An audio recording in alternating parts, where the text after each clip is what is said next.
Get curious. You don't have to change a thing. Every craving is just a door you finally get to open. If you sat with me through the Willpower Unmasked workshop, I have a feeling you walked away with one big, slightly impatient question knocking around in your chest. And if you haven't watched it yet, click on the link and go watch it. We went through the whole arc there, the freezer, the science, the enormous relief of it was never willpower. And somewhere near the end, I'd bet a part of you sat up and went, okay, Sonja, that's beautiful. Now what? This is me starting to answer that. Not the whole arc again, all at once, just one beat at a time, the way it's actually meant to be lived. And I want to start somewhere that might surprise you, not with food at all, with a detective. I've loved a good mystery since I was a little girl. I was reading detective fiction about as early as I could read it all, curled up somewhere with a flashlight, always trying to get there before the detective did. Always, always wanting to know why. Not just who did it, why? What was underneath? That question has followed me my whole life, and it turns out it's the most important one I know. Here's the first thing every good detective understands: a clue is good news. When she finds a footprint under the window, a thread snagged on a nail, she doesn't dread it, she lights up. Because a clue is a lead. It points somewhere. It's the very thing that finally moves her toward the answer. And notice what a clue never does. It never points back at her. The footprint isn't a referendum on whether she's good enough, sharp enough, worthy enough. It's simply information about what happened.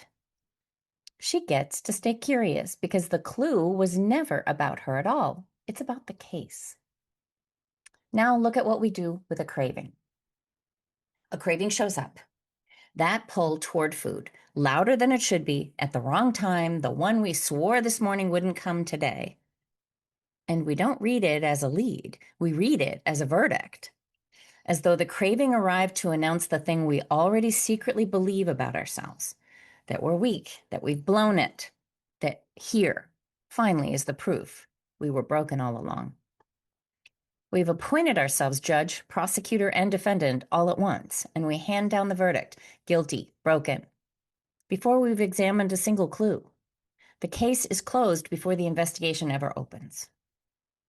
I ran my own case exactly that way for most of my life. I'd watch myself walk into the kitchen, open the freezer, reach in, and not be able to stop. And every single time, the same verdict came down. There it is again, proof. Something is wrong with me. I wasn't investigating anything. I was just reconvicting myself, night after night, on evidence I never once stopped to actually read. So let me say the thing I most want you to hear, because it changes so much about what we thought. A craving was never a verdict. It can't be. That's simply not what cravings are. A clue does not accuse you. A clue points. And this one points away from the tired old verdict, I'm broken, and toward the only answer worth solving for. What did I actually need just then? The thing I didn't have any other way to hold? Here's the reframe, and I want to be really clear about it because it's a big part of my work. You don't have to change a single thing. Not your program, not the structure you've built, the one that's working or the one that isn't. Not the part of your day you're proud of, not the part that sucks. Leave it all exactly where it is. I'm not asking you to put anything down, to white-knuckle anything new, to add one more rule to the pile. The only thing that changes is where you're looking from, and whether you meet the clue as a prosecutor or as a detective. Because here is the door, and it opens easily once you stop leaning against it. Any time you have a craving, it's a beautiful opportunity. I mean that as plainly as I've ever meant anything. A craving is never random, and it is never a malfunction. It is your system, your intelligent, hardworking, deeply loyal system telling you that something has arrived. A feeling you didn't have room for? A loneliness that slipped in under the door? A load you've carried all day without setting down? something you couldn't control that showed up with nowhere to go. And the craving is your system reaching for the one thing that has reliably, faithfully helped. Because food works. It soothes. It fills the gap. It shows up when nothing and no one else does. That's not weakness. That's an astonishingly good tool, doing exactly what it learned to do. The craving is the smoke, and smoke is not the enemy. Smoke is the thing that tells you where to look. A good detective doesn't attack the smoke. She follows it to the fire, gently, with interest, because the smoke was only ever pointing her toward the thing that actually needed her attention. I spent years trying to put out the smoke. I never once went looking for the fire. And you cannot solve a mystery you refuse to investigate. You can only keep arresting yourself over and over for a crime that was never a crime in the first place. Sometimes the clue arrives as a craving, but it won't always. Sometimes it shows up as a prickle. Something that usually slides right past you suddenly feels unbearable. The cups left on the counter, a tone in an email that shouldn't land this hard, and lands this hard. Sometimes it's a feeling that's simply a size too big for the moment that caused it. All of it is the same lead in different wrapping. All of it points somewhere. The outsized feeling isn't you being dramatic, it's the volume turned up on a clue, trying to get your attention. That's not a flaw in the wiring, that is the wiring working. And here is why curiosity, not willpower, not white-knuckling, not trying harder, is the thing that actually moves you. It isn't only a kinder way to feel about yourself, though it is that. It's biology. When a craving hits and you meet it as the prosecutor, guilty again, you stay locked inside the reactive, triggered part of your brain. The old, fast, protective part that only knows two moves: grab the thing or fight the thing. You can't investigate from in there. There's no why available to you. But the moment you get curious, the moment you tilt your head and ask, what's that about? Something quietly extraordinary happens.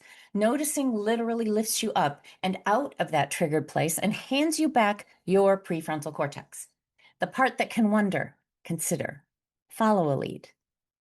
Curiosity doesn't live in the part of your brain that panics. It lives in the part that thinks. So getting curious isn't a nice idea laid on top of the hard thing.